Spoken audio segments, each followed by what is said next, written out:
All right, I wanted to finish the first chapter, or the first lesson in this chapter, by talking about the angle between two lines. And it works for 2 dimensions and 3 dimensions. So if you remember when we were talking about vectors before, we had this formula that said that the dot product of B1, that's just what they're using, so that's what I'm using, B1 dot B2 is equal to, and they've got little arrows over them, is equal to the magnitude of B1 times the magnitude of B2 times the cosine of theta. Okay, that's dot product. And if you rearrange that, it looks like this formula right here. If you divide both sides by those two magnitudes, you're going to get that the cosine of theta is the dot product over the product of the magnitudes. So that's not a real stretch of the imagination. So let's just get rid of this, clear it up. All right, so that's not news.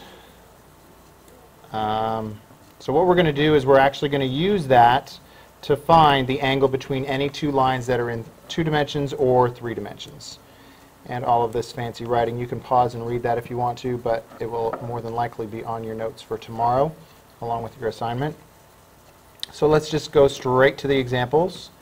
We are going to find an angle that is between these two lines, and both lines are expressed in parametric form, where t is the parameter here and s is the parameter for line 2. And if you remember from the first lesson, you're looking at the numbers that are in front of the t's to tell you what the actual slope of the line is, so in terms of a vector.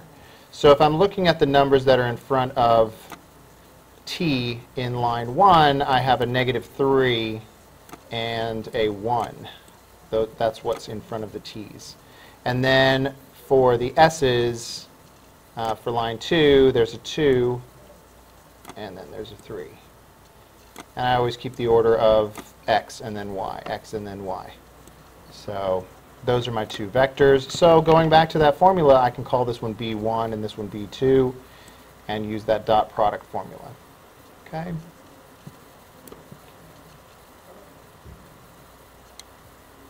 All right, so the dot product is -3 times 2, which is -6, plus 1 times 3, which is 3.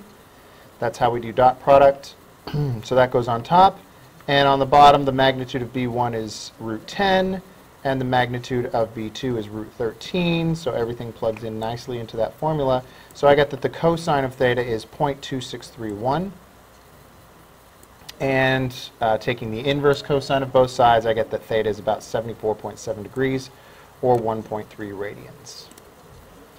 Okay, same kind of question over here, but the first one is expressed in parametric form, and the other one is expressed in Cartesian form, so I've got to change those.